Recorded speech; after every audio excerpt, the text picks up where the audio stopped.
আসসালামু আলাইকুম রহমতুল্লাহ বরকাতুহ। তে বন্ধুগণ, আশা করি আল্লাহ পাকের রহমতে সকলেই সহি সালামতে আছেন। তে কবি গাজী আক্কাস আলী ইউটিউব চ্যানেল 017140885009 এর পক্ষ থেকে আপনাদের সকলের প্রতি রইল একান্ত আন্তরিক শুভেচ্ছা ভালোবাসা। তে বন্ধুগণ, এখন আপনাদের সামনে যে বয়ানটা রাখবার চেষ্টা করব, বয়ানটার নাম হলো অতি চালাকের গলায় দড়ি। কি বয়ানটার নাম? অতি চালাকের গলায় দড়ি। চালাক মানুষ চালাক চতুর হবে, এইটি তো কাম্য হবে, কিন্তু অতি চালাক সীমা লঙ্ঘন। যেমন ধরেন এই যে আমাদের দেশে যে শেখ হাসিনা ছিল, সে অতি চালাক। সবাই চায় যে যতদিন জনগণের ম্যান্ডেট হবে, ম্যান্ডেট থাকবে, সময় মতো ইলেকশন হবে এবং ম্যান্ডেট পেয়ে আবার ক্ষমতায় আসবে। যখন জনগণের ম্যান্ডেট উঠে যাবে, প্রত্যাখ্যান করবে, তখন সে চলে যাবে। কিন্তু সে অতি চালাক, 45 সাল পর্যন্ত থাকবে, 41 সাল পর্যন্ত থাকবে, কিয়ামত পর্যন্ত থাকবে, হারা জীবন থাকবে, কত কিছু। পরে দেখলেন তো কি হইল, পরে এমন পালাইলো আর এক মুহূর্ত থাকার দরকার নেই, একের বিমানে পালাইছে, বুঝলেন না? তাহলে অতি চালাকের গলায় ধরি। আর একটা চালাক আছে ভারতে, মোদি, এই বিজেপি, এতই চালাক রে বাবারে বাবা বাবা। হ্যাঁ, একেবারে অন্য জাতিরে মুসলমানদের গরুর গোস্ত খাইবার দিব না।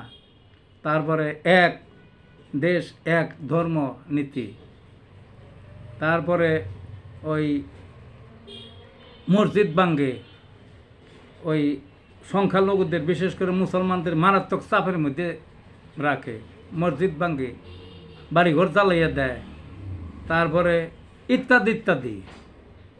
এখন কি হয়েছে, এটা করতে যায়। আর গণতন্ত্রের বড় বড় বলি যারে, এখন বিশ্বের মধ্যে সে সাম্প্রদায়িক নেতা হিসাবে পরিচিত হয়ে গেছে, সাম্প্রদায়িক নেতা হিসাবে।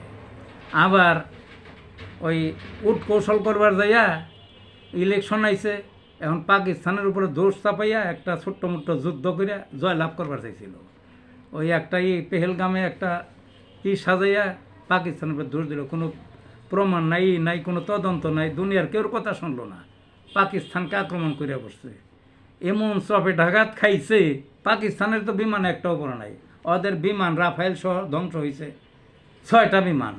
আর ক্ষতি হয়েছে পাকিস্তানের চেয়ে, ওই 3.5 দিনের যুদ্ধে পাকিস্তানের চেয়ে ওদের ক্ষতি 20 ভাগ বেশি। তাইলে অতি চালাকের গলায় দড়ি পড়ল না? এখন আবার ওই দিকে দেখেন, পাশের একটা রাষ্ট্রের সাথে কোনো খাতির নাই, কোনো সুসম্পর্ক নাই, সব শোক রয়ে গেছে আর চালাকির ছোটে, সবার সাথে সাথে খোঁচাখাচি, চালাকি। এখন এক ঘরে হয়ে গেছে। এক ঘরে হইলে এই অবস্থা, সেই রাষ্ট্র টিকে না। কিন্তু বিশাল রাষ্ট্র বলে, বিশাল অর্থনীতি বলে এখনও টিকে আছে। তো এইভাবে চলতে থাকলে ওই রাষ্ট্র ধ্বংস হয়ে যাবে এই অতি চালাকটার জন্যে, বুঝলেন না? এখন সারা দেশের চতুর্দিক দিয়ে অন্যান্য রাষ্ট্রে তো এর বিরুদ্ধেতেও ওই স্লোগানে উঠছেই, দেশের অভ্যন্তরেই, এমনকি তার দলের মধ্যেই ওই স্লোগানে উঠতে তাকে হটানোর জন্যে। তাছাড়া ভারতেরই সর্বনাশ, সারা দুনিয়ার মধ্যে একটা নিকৃষ্ট রাষ্ট্র হিসাবে, এক ঘরের রাষ্ট্র হিসাবে পরিগণিত হইতেছে। কাজেই এটা কেন, এটা কি? এটা হলো অতি চালাকের গলায় দড়ি। এখন অতি চালাকি করবার যে সে একেবারে গলায় দড়ি পড়ার অবস্থাতে, ভালো থাকুন বন্ধ কর।